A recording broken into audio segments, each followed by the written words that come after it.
Okay, hello guys. My name is Amit and I'm here to talk about data analytics and the topics, the tools that we need to learn to master the skill of data analytics. My name is Amit and I have an experience in working with various data analytics tools like SQL, Advanced Excel, Tableau, Power BI, and many more. I work as a senior data analyst with iNeuron Intelligence, and since joining this organization, I have been keen to work with closely with the data analytics tools and concepts, and I love to share my knowledge with the intended learners. I love traveling and playing billiards. That's how I pass my the leisure time, and apart from that I work closely with data and the other teams of data scientists in my organization. The purpose of this particular course is to make you familiar with the data analytics domain and how we can master these skills. With this, keeping this in mind, I have came up with some brand new course on SQL, Excel, and some course related to Power BI and Tableau. Now, before I begin my discussion on the SQL or the Excel, advanced Excel topics which are lined up in the upcoming sessions, let me first give you a brief idea about what is data analytics and how we can learn this particular skill. What are the things required to learn these skills and how we can transit from a diverse background of a career into this particular domain. Now, data analytics is quite different from data science, but these two go parallelly with each other. Now, my other team like Shudanshu, Jivitesh, Krish, they are talking about data science, the concepts, the skills that we need to master. And I will be talking about the data analytics part so that you can just learn the skills and you can just apply those parallelly with your other skills that you're learning during this particular session. Now, data analytics is nothing but process of collecting and examining raw data. It helps us to find the trends and to answer certain questions that we need to, that is very important in making important business decisions. Data analytics, it helps you to draw conclusions and support strategic business decisions. Now, a successful data analytics initiative always takes care of three important questions. First, where you are, where you have been till now, and where you should go. So it helps her to examine the current situation, taking consideration your business scenarios. So it's a business, data analytics is a business term which is used in various domains and various business. It can be a healthcare, it can be a service-based industry, or a product-based or a customer-based. So it helps you to answer three important questions: where you are, where you have been, and where you should go. Now, data analytics, the question is, a lot of people ask, how does data analytics is different from data science? See, in order to talk about this, let us discuss an analogy.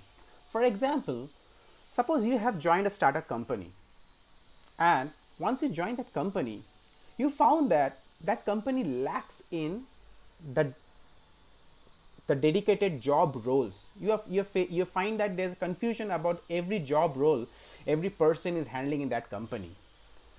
Now, it's very important that you need to map the job role of those persons in that company. For example, there can be a certain group of people who are into research. There are a certain group of people who are into product development, and there are a certain group of people who are involved in managing the business. Now, people who are into research, you can term them as a data scientist. They're working on various models, they're working on certain new versions of product. And the people who are building the product, they're taking those knowledge about from those scientists and they're implementing this knowledge in developing that product. You can term this as a data analytics people. So data people, the person who works with the data analytics field, they take the knowledge research, the knowledge of the research from the data scientist. They implement that knowledge and research through various data crunching, analyzing data, and many more methodologies and tools that they need. And the third group of person, you can term them as a business analyst, who work closely with the business stakeholders or the business owners to make decisions in terms of capital requirement or resource requirement or the future prospect of a business. So, to conclude my discussion, data scientists are the person who works continuously on the new products, new models, new data, or the new findings on the data. And the data analytics are the persons who uses that knowledge from the data and implement those knowledge with the help of various tools like BI tools or SQL or Excel in defining and converting the raw data into meaningful information. A few years ago, I joined a company. So it was a typical sales company, I must say. So they were into a healthcare product. Now, when I joined that company as a data analyst, I was asked by the business owners to find some new insights from that particular data and help to grow the business in terms of sales. Now, when I met the sales head of that particular company, he told that we have this number of sales people with us, and this is the amount of average sales that we do on a monthly basis. Now, when I studied the data, I found certain findings. For example, from which demographic the particular salesman was, what was his qualification, what was his knowledge about that particular product that he is selling, and why some group of salesmen are performing good compared to the other salesmen, what practices they are doing in order to increase the sales, that they are having a good sales. Now, after collecting this information from the sales head, I went to the IT manager and I told him that, okay, I need to see the data that has been captured by the system. Now, the IT manager told me that, okay, fine, we have these sets of data, but unfortunately we don't have the expertise to crunch this data, to slice and dice this data into a meaningful insights. Now, that is where my role comes into focus. I took the information from the sales head and I sat with the IT manager and I compared the information that has been captured by the system. This is what a data analyst do in his day-to-day business. He breaks the data, he combines all the information from the various components of the business, and he implements some tools and technologies to find certain new findings and insights from the data. And this is what we are going to learn in this particular course. Keeping in this mind, there are a lot of things that we need to keep in mind in order to learn the concepts of data analytics. Now, there are 4 types of data analytics. The first is descriptive analytics, second, diagnostic analytics, third, predictive analytics, and fourth is prospective analytics. Now, all these 4 types of analytics provides you with different questions, the answer to different questions. Considering the descriptive analytics, it answers the questions about what happened, what actually happened in your business. The diagnostic analytics helps you to answer the questions why things have happened. The predictive analytics helps you to find what will happen in the future, like the forecasting of your sales, forecasting of your sales return. What percentage of sales return we can expect if a new product is launched or a new service is launched within an organization. Prospective analytics helps you to answer about what should be done if this particular situation happens, where we take into consideration certain use cases and we work on those use cases to find that what should be done if a particular use cases occurs. So there are 4 main types of data analytics types: the descriptive, diagnostic, predictive analytics, and prospective analytics.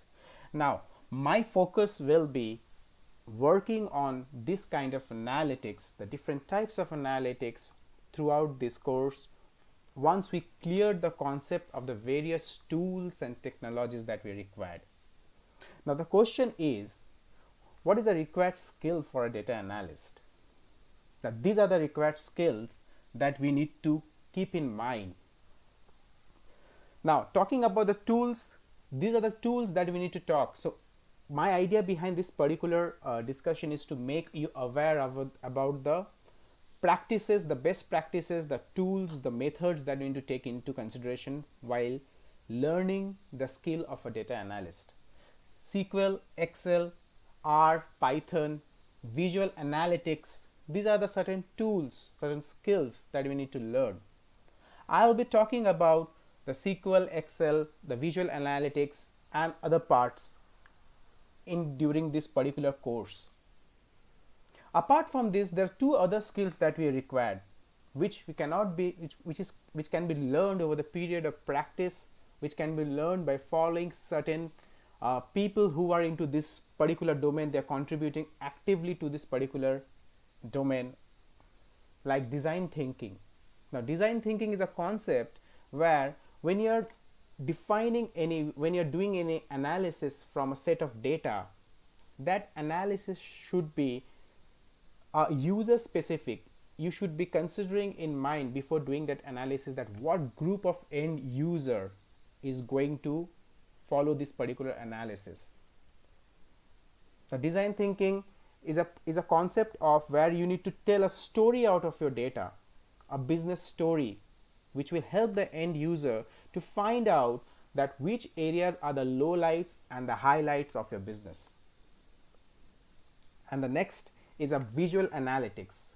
Now, visual analytics, I have already in my past sessions I have already talked about visual analytics, where we have seen, where I have discussed about tools like Power BI, Tableau in detail, and I was happy that a lot of people have gained a lot of skills from these two sessions. However, in this particular session also I have planned to take sessions on Power BI and Tableau. Now, visual analytics is a very important concept because it helps the end user to understand the insights with the help of certain graphs, certain charts, certain tables, because human brain can process a visual faster than any text data. Now, if you present an Excel report on any of the business process, and if the same report is presented in the form of a certain visuals like pie chart, bar graph, or histogram, or a map, geomap, the end user, the intended user can understand those concepts more easily compared to the text analytics, or more easily compared to the text report. So visual analytics plays a very vital role in the data analytics field, where we use certain BI tools to convert the raw data into meaningful information. And at last, you should be a very, very good presenter. Now, when I'm talking of a good presenter, you should be very good at communicating the insights that you have found while doing the visual analytics, or by performing a design thinking, or by finding out a story from your data. Now, a good presenter at the end, if you're good at communicating your insights, it gives a proper, structured conclusion what you have done with the help of all the skills that you have learned, like the tools that you have used, the methods that you have implemented in analyzing your data. Now, these are the 6 important skills which I consider is very important to become a data analyst. Now, what are the roles and responsibilities of a data analyst? What does a data analyst do in his day-to-day roles and day-to-day business? It collects the data from the various sources. It organizes it effectively to identify the underlying relationship. Now there can be multiple data source.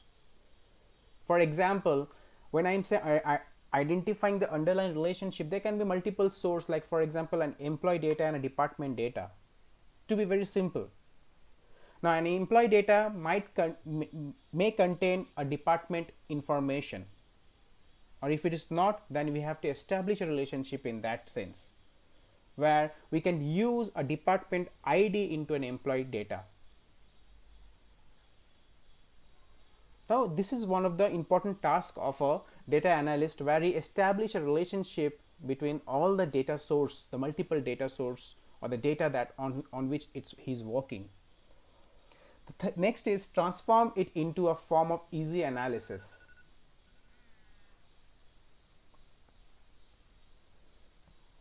Means finding a structure. Whenever you come across a data, the data might be unstructured data. So you have to transform the data into such a way that it's easy to analyze the data by removing the duplicacies or by removing the null values and structuring the data.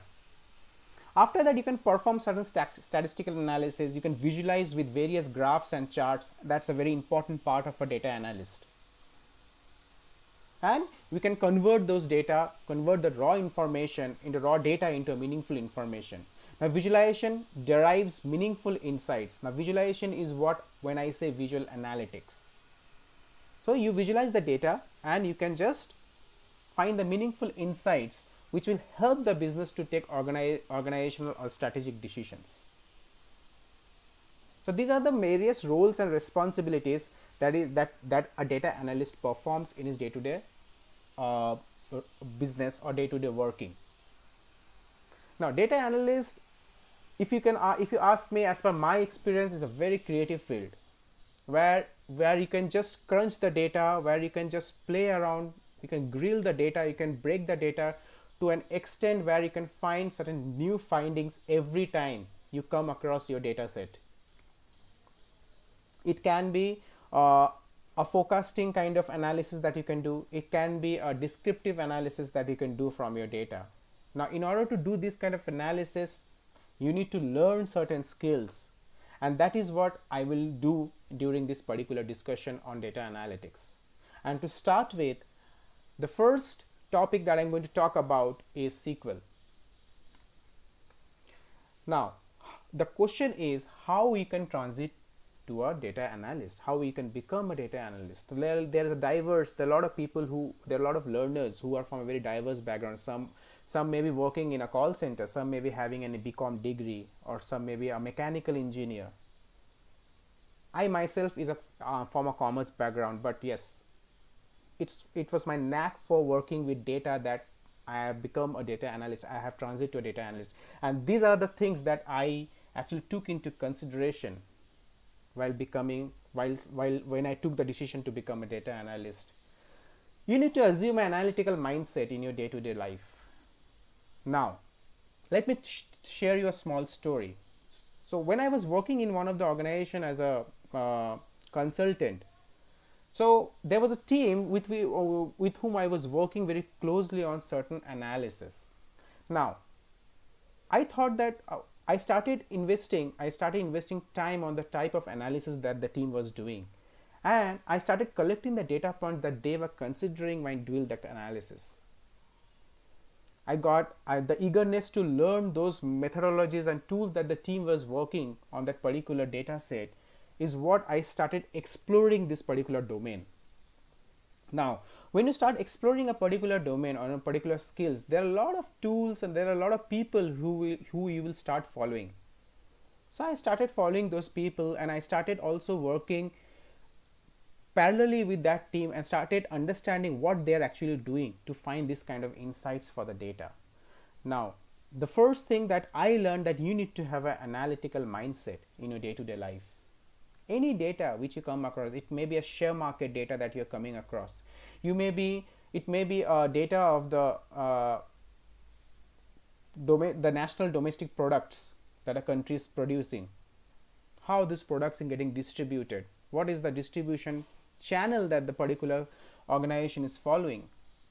You need to research how how every industry is implementing the concept of analytics.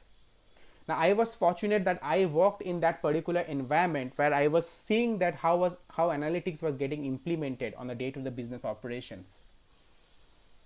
And that is where I started coming across the tools like SQL, Excel, Tableau, Power BI.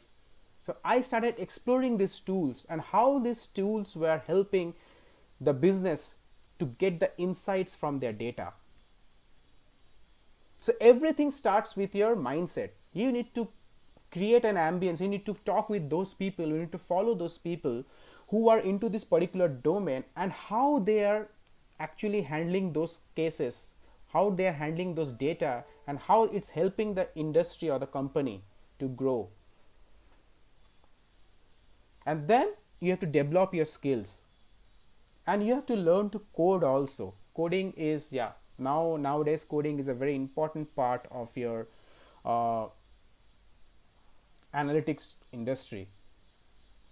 You need to know some bit of coding. Now in my world, I don't do much coding, but there is a point of my work where I have to integrate certain Python code with Power BI, or I have to integrate certain R script with Tableau, and I have to convert those code into visualization. So you need to have an understanding of a code and how to code, how the coding architecture works, how a program actually runs and compiles. Then only you can just integrate the code or the script from the Python or the R to the required BI tools that you are using on a day-to-day basis. Once you're done with the first 4 steps, once you're confident about that, yes, now I can understand the terms, I can understand the ABC of these industries, how the things are moving, how the analytics industry works, start creating your e-profile. Now I will be talking about in my upcoming sessions on Tableau and Power BI that how we can create a profile and how we can market your skills to the companies who are looking for people with this level of expertise. You have to create a profile and to showcase your work. You have to share your work with the people, and you have to readily accept the feedback that people are sharing on your work. The portfolio, creating a portfolio is a very important part when you're learning any skill on your own. You have to showcase your skills to the industry people. You have to showcase your skills to your connections. Okay, fine, I'm learning these new skills. And you should be happy about that at the end of the day, because you're learning, you're upgrading. Just as after the end of this SQL course, you will be learning a new tool called SQL along with Tableau. Now Tableau is not the focus of this particular course of SQL, but yes, I'll give you a brief walkthrough how we can integrate SQL with Tableau. So you will be learning 2 skills by the end of this particular session. That is where the point where you can starts researching things. Okay, fine, what is Tableau? What is SQL? Why SQL is important? And at the end, once a portfolio is created, this is where your networking starts. You have to start connecting people, telling about your work. And this is the path that I have followed till now. And believe me guys, it's an amazing. You cannot achieve anything overnight. You need to have patience. You have to set milestones. Okay, fine, I have to complete this particular skill, learning this skill within this particular time period. And when you're learning in a new skill, your 80% focus will be on implementation rather than learning. Learning can be done. There are a lot of resources that is available, but I have always focused on implementation of those skills, and that is what we are going to do over here in this particular course. I will be coming up with lots of hands-on examples related to SQL, Excel, Power BI, Tableau, where I will be working very closely on some business scenarios, and we'll be trying to leverage the power of these particular tools that is very useful in learning data analytics. Now talking about the data analyst salary, this is a very formal information. However, the industry is changing drastically. Now there are a lot of job roles available as a data analyst. You can be a BI analyst, You can be a data warehouse analyst or a data analyst. Now we have a various segments of salary that we know in this particular industry, depending upon the roles that you are working with. However, this industry is changing. This industry is in a stage of where a lot of big companies are transiting to the data driven decisions environment, where each and every employee is driven by the decisions taken by the data. And so there are a lot of new roles which are going to come in near future apart from these roles. So with this, let us start our first discussion on the first topic called SQL. Now, what is SQL?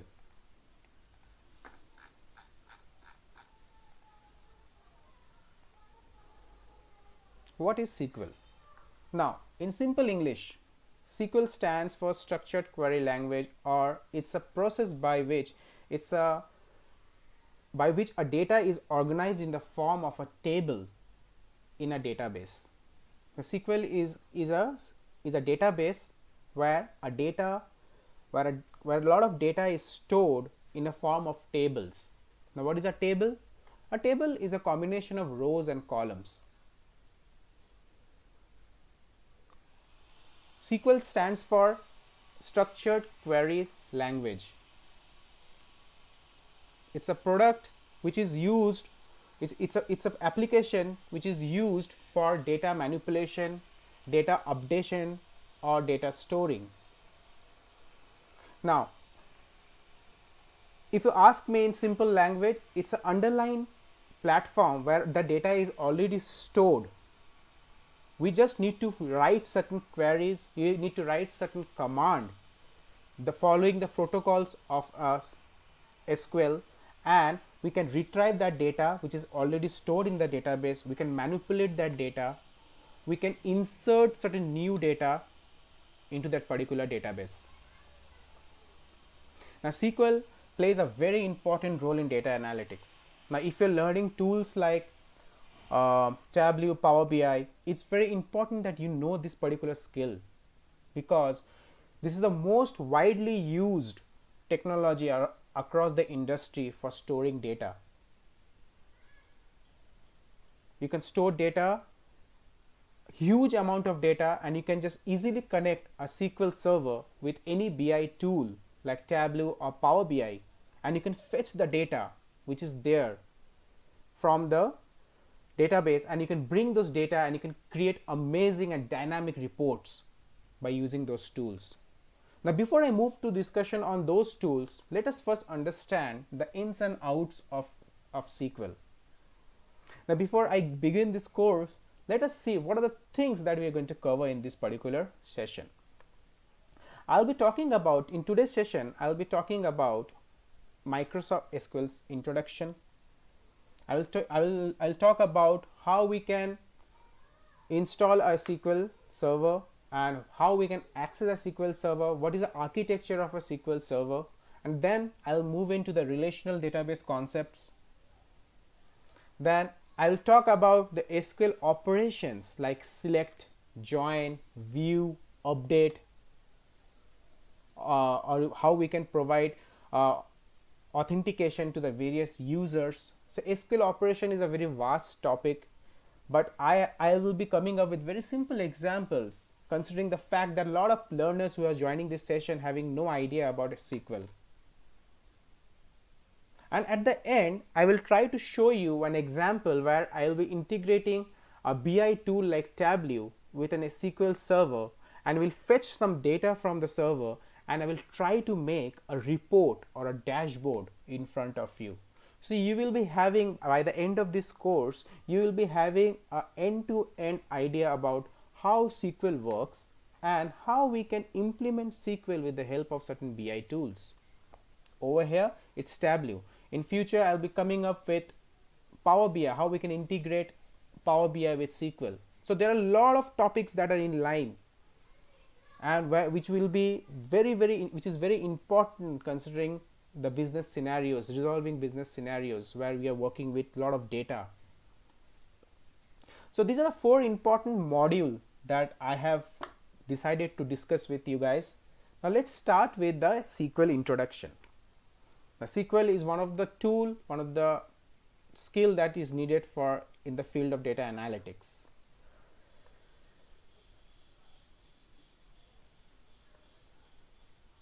As I said, SQL stands for Structured Query Language. Now it is also called a declarative language because it focuses on what rather than how. Now this what and how may be very confusing things. Now let me clear it for you. Now suppose you have written a program, a simple program in Java. You've written a program in Java to find certain calculations, like for example 2 plus 2 4. Now in that program what you have written is how to achieve the calculations of 2 plus 2 4, and at the end what result the user is expecting. So the Java programs not only answers what but also tells you how to achieve that particular result. But in SQL we focus on what, means we have already have the data with us which is underlined in the database, and we just need to write certain queries to fetch the result of the data without defining the process of fetching that particular result. Now this definition might be confusing, it's obvious, nothing to worry about that. When I will be working practically on the SQL Server, then you will get a proper idea about what is the meaning of what and what is the meaning of how, why SQL focuses on what rather than how. Now SQL Server, SQL stands for Structured Query Language. Now there are a lot of components this particular definition consists. Now let us explore all the components one by one slowly, and then we can just find out that how this particular tool is powerful enough to manage any amount of data that is stored in it. Now before we move, this is the architecture of a SQL Server. Now this looks very descriptive in nature. What I have done, I have simplified this particular architecture, and I'll explain you in a very simple way how this architecture works. Now you can see this particular architecture have 3 important modules. The first is protocol layer, second is relational engine, third is the storage engine. So these are 3 important layer components of this particular architecture. Now let us see what is a protocol layer, what is a relational engine, and what is a storage engine. Now protocol layer supports 3 types of client server architecture. Now client server architecture is the main important component of a SQL Server. The client server architecture has 3 types of client server architecture has 3 types of components in it. The first is shared memory, the second is TCP/IP, and the third is named pipes. Now let us talk about the 3 important components, those 3 important components in detail. Now in order to make this particular definition more and more interactive, what I have done, I have created 3 examples each for shared memory, TCP/IP, and named pipes. Now what I have taken a real world example for shared, TCP/IP, and name. So let's talk about the example individually. For shared memory, suppose Pom is a person who is staying in this particular house along with his mom. Now what he wants, when he wants a cup of coffee from his mom, so he had requested his mom that he needs a cup of tea, and over here this house is the shared memory which is shared by both Pom and mom. So this is one type of client server architecture where a single space of memory is being shared by both persons, both the client and the server. So this is an example of a shared memory.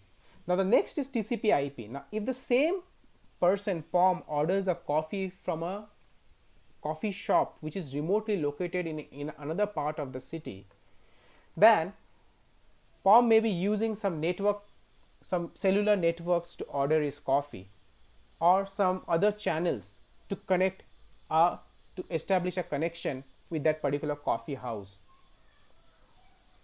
In that type of connection, that type of client server architecture we called as a TCP IP. Now what if Bob orders a coffee from his neighbor? Now when I say neighbor, a neighbor means Pom and neighbor are in the same locality.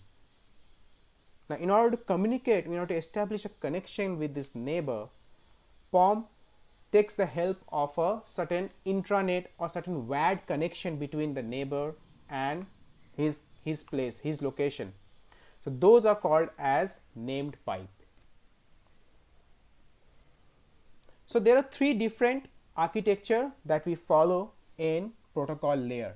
The first is a shared memory, second is TCP IP, and the third is named pipes. Keeping in this mind, the next important component of a server architecture, SQL Server architecture, is relational engine. Now these terms which I'm using over here, like CMD parser, optimizer, these terms may be very technical to you. Guys, nothing to worry. You just need to understand the concept behind this particular components of the architecture. So protocol layer helps to establish the client server architecture. The relational engine, what it does, whatever request you give to the server, it processes those query. It's like a processor. It can be a select statement, it can be an update statement. So in real world, whatever instructions that you are giving, the relational engine processes those queries. And the third is the storage engine. As the name is clear enough to explain, the storage engine stores the information that is the outcome of your query. It can be in the form of file types, a buffer manager, it can be a transaction manager. These are the types by which the data is stored in the server architecture. So these are the simplest way to understand the SQL Server architecture. However, there are a lot of discussions that are there in architecture, but the main focus, the main function of this architecture is understanding how each of the components of the architecture works actually. Now keeping this in mind, let us move to the next topic, and the next topic that I'm going to talk about is, before I start the relational database, how to install SQL Server in your local system. What are the important things that you need to take care in terms of working with a SQL Server. Now for that, what I can do, let me show you the first thing where we can install the SQL Server into a local system. Now in order to install SQL Server, you have to go to the official website of SQL Server. So once you come to this particular website, where you have to go, you have to come to this microsoft.com/SQL Server/SQL Server download. This is a website, official website from where you can download the SQL Server. Now once you come to this particular website, you have to come down over here and you have to go look for this particular section, the Express Edition. You have to install this particular version of SQL Server. You can click on download, and either you can also choose the type of installation you want depending upon the system. So if you're looking for a Windows installation, you can go for it. For Linux, you can choose this particular installation setup.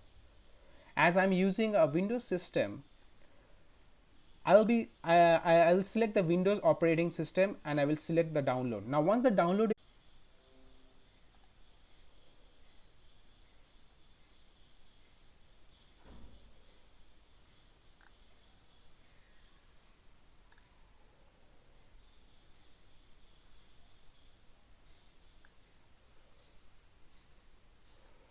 fine.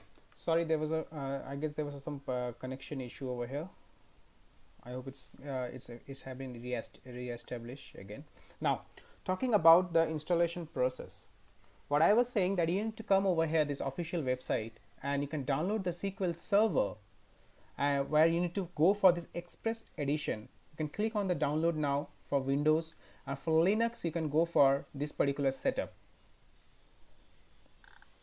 Now once you have installed the SQL Server in your system by following the setup instructions, the next thing that the system will prompt you to install a SQL Server Management Studio. Now when I am talking about SQL Server Management Studio, you need to have a proper understanding about how the SQL Server Management Studio works. Now what is a SQL Server Management Studio? SQL Server Management Studio is an interface through which you can interact with the SQL Server. It's an interface between the user and the SQL Server. Now you can download this SQL Server from this particular link, and over here you can see there's an option over here called SQL Server, download SQL Server Management Studio, which is in short called as SSMS. Now this SSMS, once it's installed, there will be icon in your system over here. If you can see my mouse over here, this kind of icon will be there after the installation is completed. Now if you click open this particular option, you will find this kind of screen over here. This is the first screen. Now let me close this particular window and let me show you how to initialize the SQL Server Management Studio. In fact, when you click on this particular SQL Server Management Studio,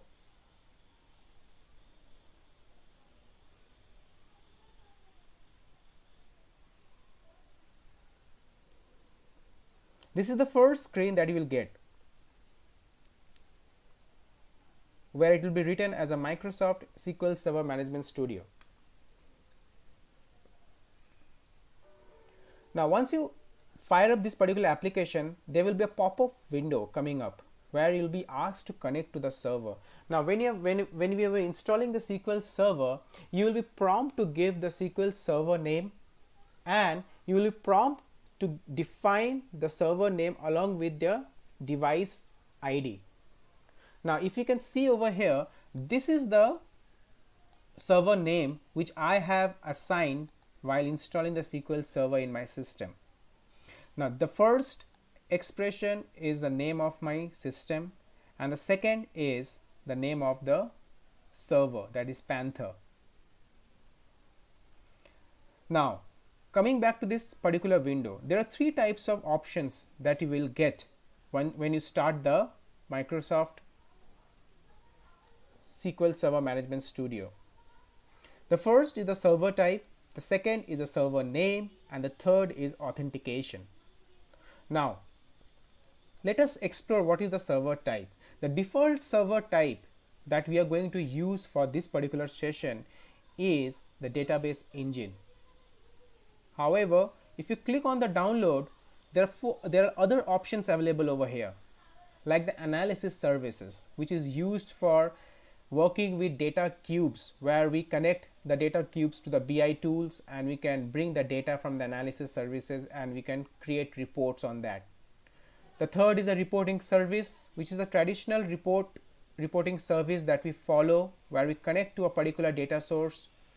The fourth is an integration service, where we integrate with the other data source and we bring those data into this particular SQL Server Management Studio. So we integrate this SQL Server Management Studio with other database and we can bring those data, integrate those services with this, and we can access those data from this particular SQL Server Management Studio. And next is the Azure integration runtime. Now Azure is a Microsoft cloud-based server, cloud database, with which we can easily establish a connection with the Microsoft with the SQL Server Management Studio, and you can access those data. We can write queries using this particular interface. Now for this particular session, what I will do, I'll select the database engine, and I have already assigned the server name as Panther over here, which I have given, which I have assigned while installing the SQL Server.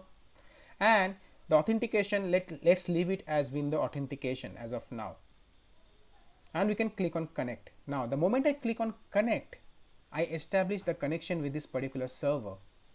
Now when I click on connect, you can see in the left hand side under the object explorer, you can see the server name along with the SQL Server version that I am using. Now there are a lot of interesting things that things that we need to know about over here. Now this particular interface is where through which we have established a connection with the SQL Server, and in this case the server is Panther. Now let us understand this particular interface. Now we'll start with the Object Explorer. Now Object Explorer is a section which contains the details of the server, the database, the tables that we have in that particular server. Now if you don't find the Object Explorer over here, you can go to View and you can find the Object Explorer over here. You can click on this and this particular section will be enabled over here, will be appearing over here in the left hand side of your screen. Now how to understand that where the table, the database, and how the columns are being organized in this particular server. So there's a hierarchy that we follow over here: the server, the database, the table, the columns, the column IDs, or the primary or the foreign key. Now these terms may be very new to you. Nothing to worry, I will talk about these terms in detail in the upcoming sessions. First, let us understand what are the things that are available over here, because this is where we will be working in order to create table, database, to manipulate the data into our server, in order to insert and to retrieve data from the table using the database or the server. Now you can see the server name is Panther over here, and below that there are certain folders available over here. Now some of the names may be familiar with you, like database. Now every server will have a database in it. So this particular Panther server has certain database. The database are of two kinds. First, the system database, which are the default database that is available in the server, or the user defined database, the database that are created by the users, the data that is inserted by the user into that particular database. Now let us see and explore this particular section of Object Explorer before we start working on how we can create a database, how we can create tables and columns. Now if you can watch carefully, there is some folders over here. Now let us explore the first folder, that is database. If you click on this plus sign, you can see there are certain database over here. Now the icon over here, this black icon, cylindrical icon, is an icon of a database. Now these four databases are the database which I have created. Now Adventure Work database is a sample database that is used in most of the cases for working on a SQL Server, to understand the concept of SQL Server. Apart from that, I have created a database related to Tableau, Power BI, and a database which is as a dummy database of test data. Now apart from this database, there are certain system database which are available over here. If you click on this system database, these are the default database which are already available over here: the master, the model, the MSDP, the temp DB, etc. Now if you can click on each of these, are the default system database which are by default available in your Management Studio or SQL Server. Now if you click on this plus sign, there are further certain more folders associated with each of the database. Now the first folder that is available over here is called table. Now to understand this table folder, the best database that I can refer now is the AdventureWorks 2019. Now if I click on this particular database, there is a folder over here called tables. Now if I click on this table folder, these are the tables which are available in this particular database. Now what are tables? As I said, tables is a collection of data in the form of rows and columns. Now you can see the icon over here, right? This particular icon, the square icon, is the icon of a table. Now if you can focus on the table names, some of the names might be familiar with you. So this particular database consists of human resource table in terms of department. It consists the tables of employee department history, employee pay history, job candidate, business entity in terms of persons. So these are all the tables, a huge collection of tables in terms of sales, production, person, human resource, which a standard organization consists of. Now if you can further explore, drill through this particular table. Now let us take a table randomly, for example human resource department. If I click on this plus sign, there's some more folders associated with that, and among these folders the important folder that we need to focus as of now is columns. If I click on this particular column folder, these are the column which are available in that particular table, human resource department. What are the column? The department table consists of the department ID, name, group name, module, external. So there are 5 columns that is available over here, among which if you can see, the icon of a column is like a rectangle shape with some small sectors associated with, and among this column there is a key icon associated with that. Now this key icon is nothing but the primary key. I will talk about what is a primary key. In simple language, a column which is marked as a primary key consists of only unique values. It cannot contain duplicate values. Now over here, this department ID column is marked as a primary key column. That means this particular column will only consist of unique data. This particular column will consist only those data which are unique in nature. For example, a name column can consist two name for in this of the same person, like there can be 2 Amit over here in this column, but the department ID will allocate a unique ID to both the names. Now to summarize this particular discussion, if you have watched carefully, we follow a hierarchy over here. What hierarchy? We have a server name. Under that server we have a database. Under that database we have a table, and under that table we have the table details, the table column names. So the server, database, table, columns. So these are the hierarchy that we follow, the standard hierarchy that we follow over here. Now my workaround, our day-to-day workaround will be working along this particular hierarchy.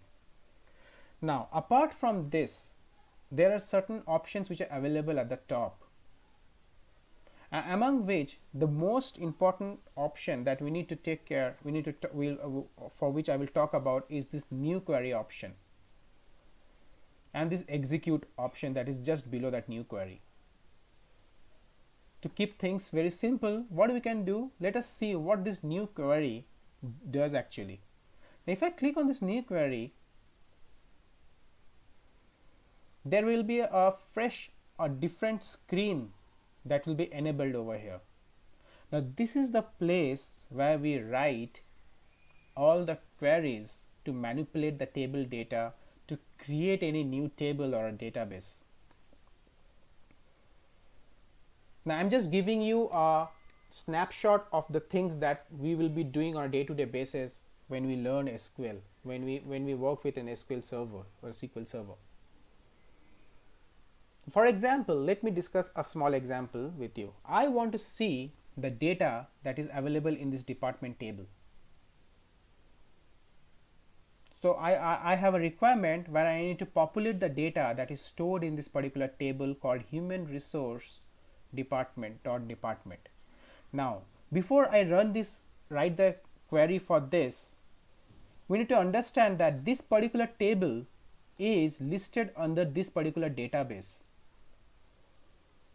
and the name of the database is AdventureWorks 2019. So first we have to refer this database, and how we can refer a database in SQL in this particular query, we'll use a clause called use, and that will be followed by the database name.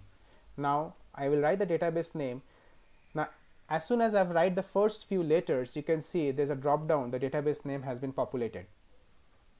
Now you can select that database name, and then as per the requirement where we need to select the data which is available in this table, we'll be writing some more functions, like I'll use a select statement followed by a star. Now this star is a symbol which displays all the values. Star means we need all the values from this particular table. Now we need to select all the values from the table name, that is human resource dot department. Now you can see the moment I given a dot over here, the name, the tables that were associated with human resource has been populated over here. Now our area of focus will be the department table. Now let us execute this query. You can select this query. Now the question is how we can execute this query. We have written a query by using a new query option. Now we have to see execute this query. In order to execute this query, there's one more option over here called execute. Either we can click on this particular query, or you can use a shortcut called Control plus E. So you can press Control E, and you can see the moment I press Control E, all the data that is available in this particular human resource dot department has been populated over here.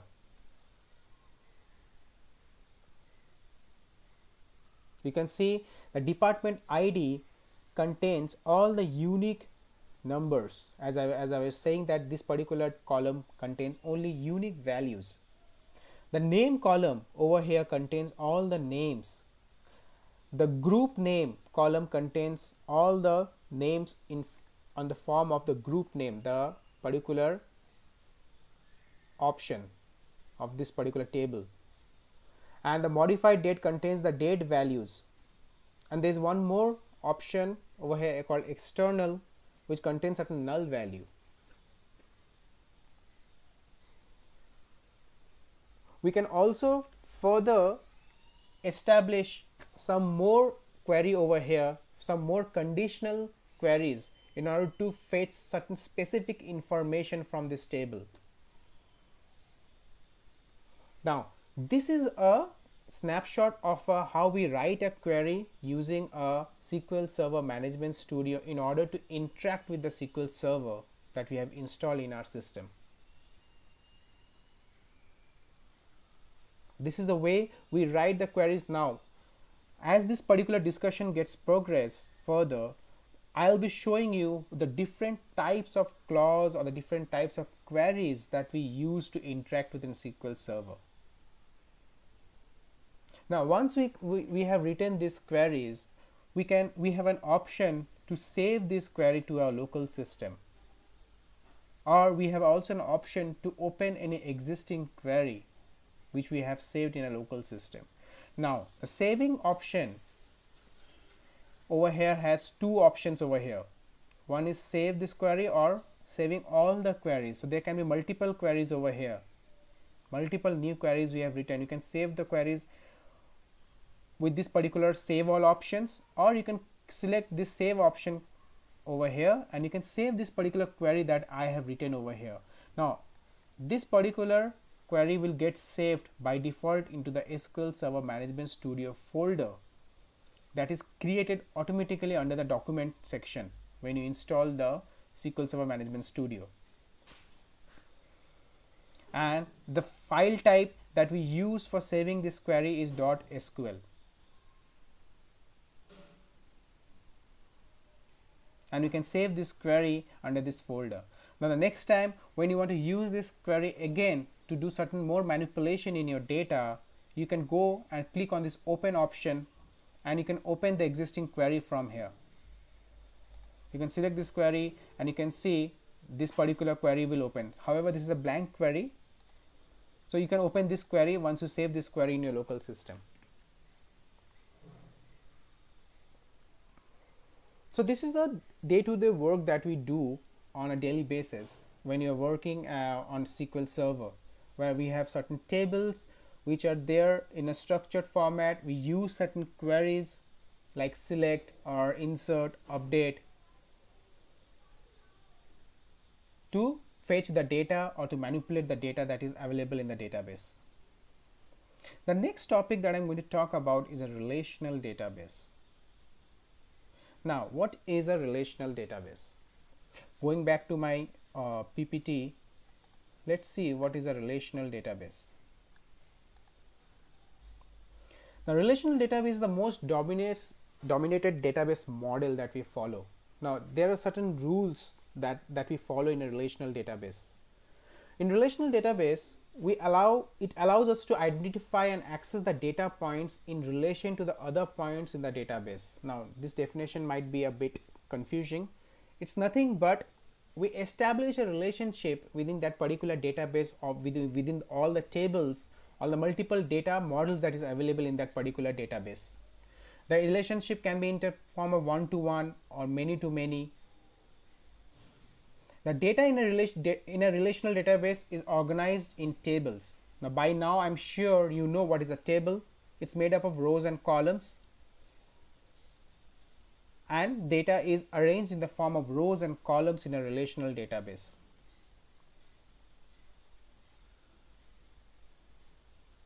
Now, in relational database, the relationship is created among the tables, which enables the relational database to efficiently store huge amount of data. And to perform all these things, we use a SQL, that is a structured query language, to operate on those relational database. Now, I have given you a glance of a SQL, how we write a query in a SQL Server, and how we can interact with the table that is there in the relational database. It's the most commonly used database model across the industry. Now, there are certain rules that we need to take care of before we develop a relational database model. Now, what are the rules? The rules are, we need to first define the purpose of the database. Now, when I say define the purpose, you need to draft out a sample input form or the query or the report as what that particular database model should do actually. What is the purpose of that particular database model? You have to gather the data and organize in tables and specify the primary keys. Now, primary key, I have given you a small example. What is a primary key? The primary key, a column which is marked as a primary key, will always contains unique data. Now, I am talking about relational database model. This is the structure that we follow while developing a relational database model. And once we have gathered the data, we have organized the table, it's important to create relationship among the tables. Now, there are three important types of relationship that we follow, that is one-to-many, many-to-many, and one-to-one.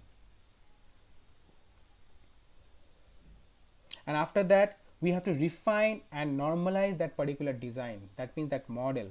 And how we can refine that model? By adding more columns, creating new tables, splitting the large tables into small tables. So these are the practices of how we can normalize that particular database model.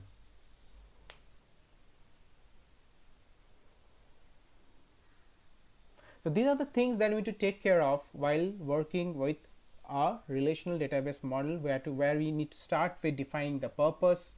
We have to gather and organize the table and the data. We have to establish a relationship among the table depending upon the scenario. We have to go for the concern, or we have to go for the relation that is more convenient for that particular business scenario or for that particular model. And then we can further normalize that particular model by adding more and more columns, or creating new tables, or splitting large tables into smaller tables. So these are very simple things which can be easily accomplished with the help of certain queries, certain clause, certain functions that are available in SQL Server. Now, select statement is a very important statement that is used for fetching data from the database table, which returns data in the form of another table. So the result of a select statement will return a new table as a form of a as an output of that particular statement. Now let us see how we can apply a select statement. So I have shown you a example of a select statement from a human resource department table. Now we have certain optional clause where we can associate those clause with the select statement.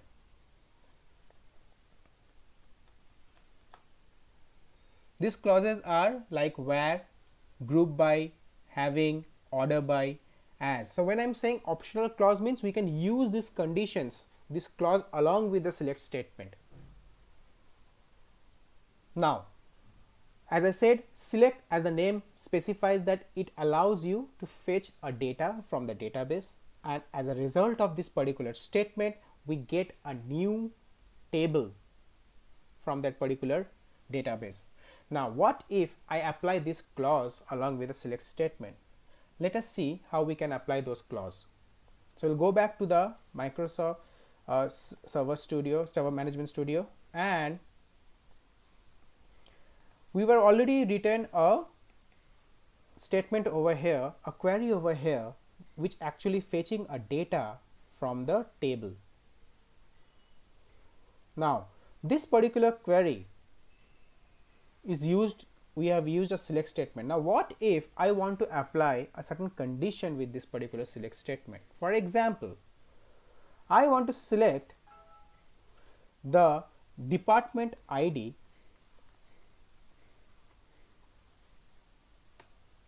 comma, I want to select the name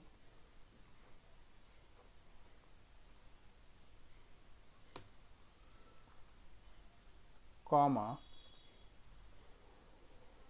and the group name.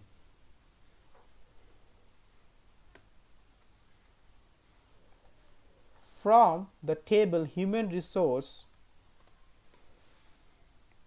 department, where, so where is a clause that I have used, I have given a condition to the select statement. Till now I have used a select statement randomly to select all the data from the table, but this is where we are using a clause along with the select statement where I want the name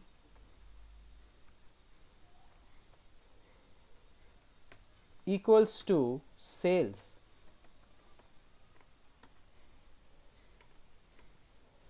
So the clause is, the condition is that I want to select the department ID, name, group name from the table where the name is equals to sales. Now let me execute this particular query.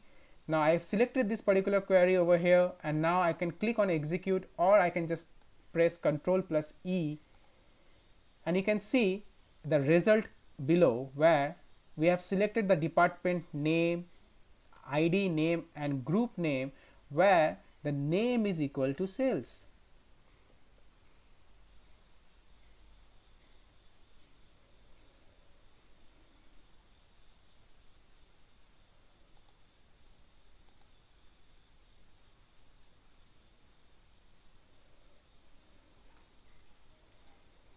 Now this is a typical example of a where we use certain conditions along with the select statement. Now select statement is a very important statement in SQL Server. I'll be talking about the select statement in detail, where I'll be using a select statement with various conditions like a date conditions, or I'll be using a select statement to manipulate to certain calculations.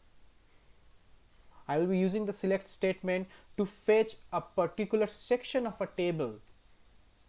I will associate a select statement with a lot of other conditions. So there is a dedicated discussion that I will be doing specifically only for a select statement. Now coming back to the discussion over here. So in order to retrieve a data, we use a select statement.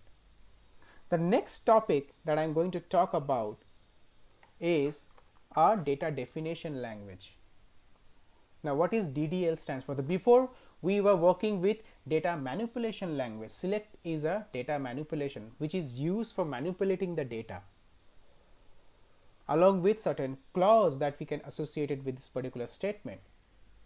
The next topic that I'm going to talk about is a data definition language.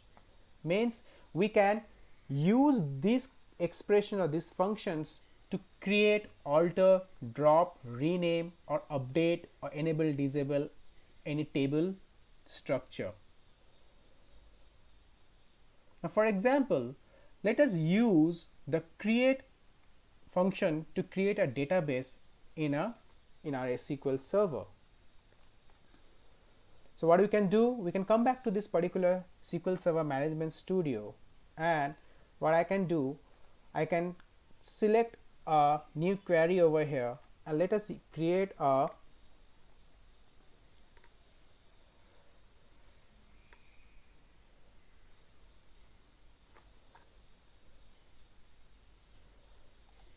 just a minute, there's a problem over here. Database. For example, let us create a database sample underscore data. Let us execute it.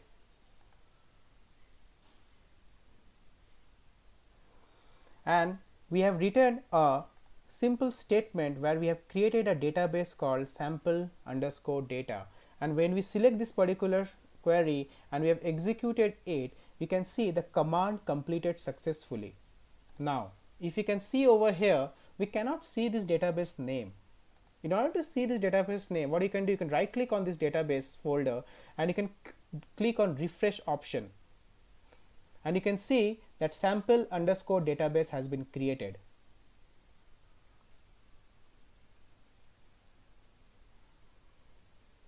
Now, under this database, you can click, you can find the same level of folders that is available under this particular database.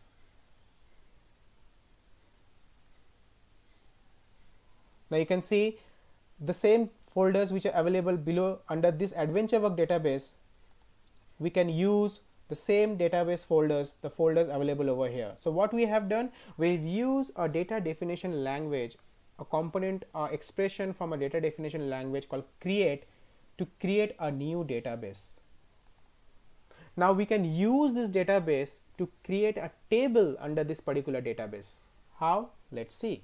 So we'll go to the next line and I will use the use. So you have already know how to use a particular database. So we'll be using this sample data database and we'll create a table called data underscore table under this.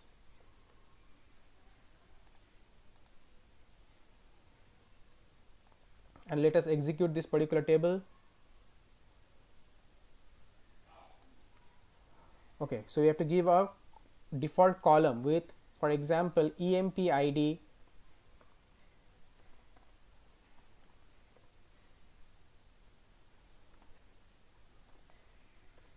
as int data type. Now don't go by these definitions. This is nothing but a blank column associated with defining the data type of that particular column. Now there's some mistakes.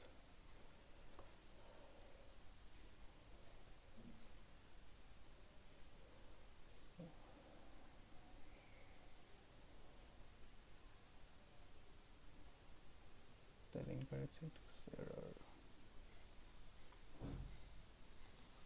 Okay, fine. So I've given a bracket over here. Sorry. Now we can execute this particular query over here. So what I have done, I have created a table along with a blank column and defining the data type of that column as integer.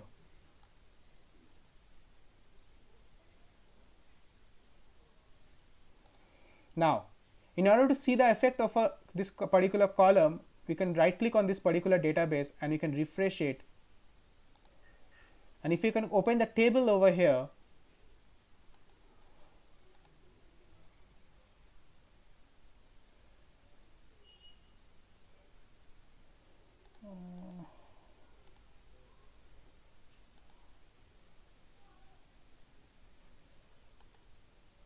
should come over here.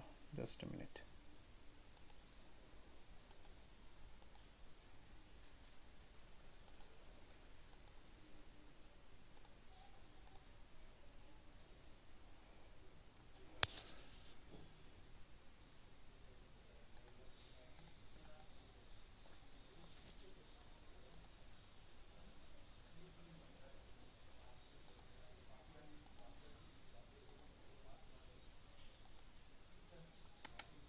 Sorry.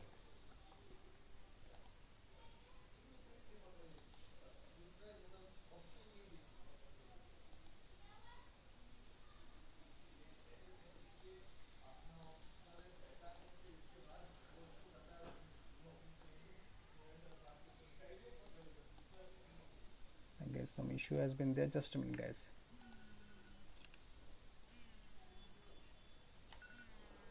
Hello. Okay, fine.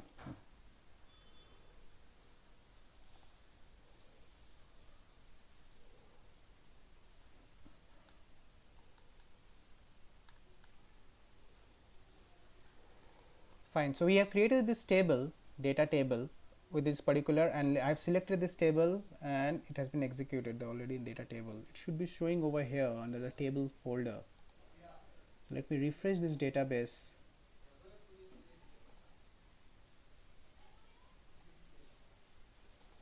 I don't know why it's not coming. Using sample data.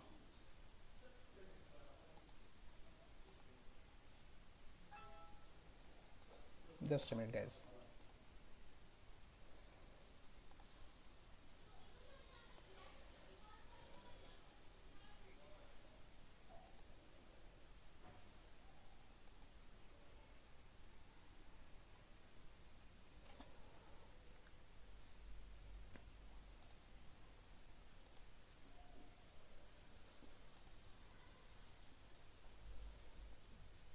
Data table.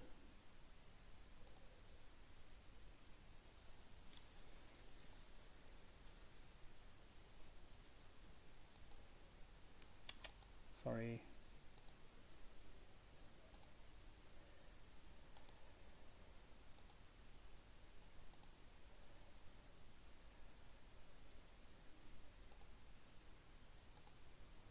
Strange. It should show over here under the table name, this particular table.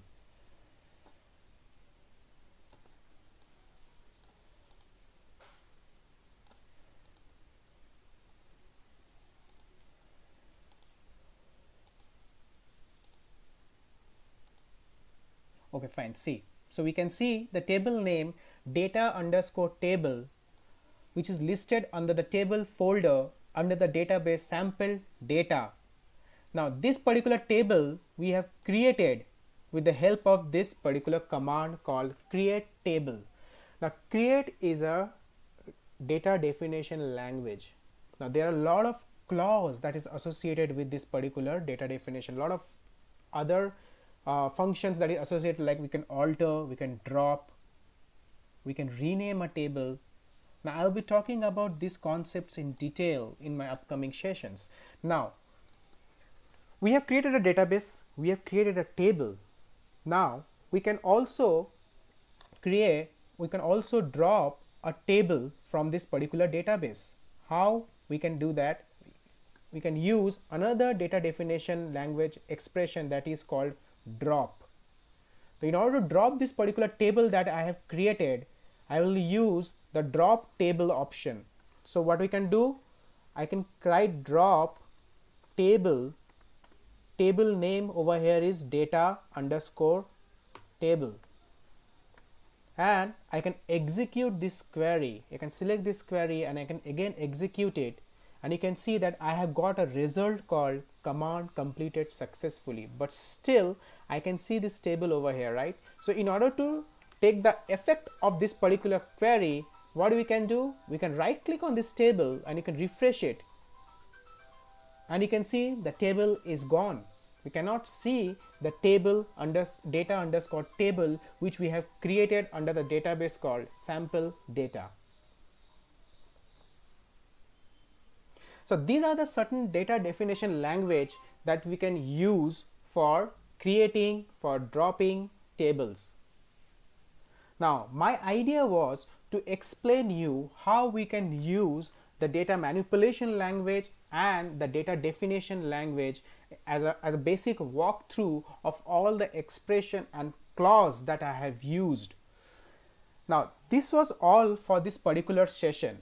In my next session, we'll be diving deep into the various concepts that I have discussed today in terms of select, in terms of creating a database, and far more functionalities that we can explore, that we can use to explore the concept of SQL.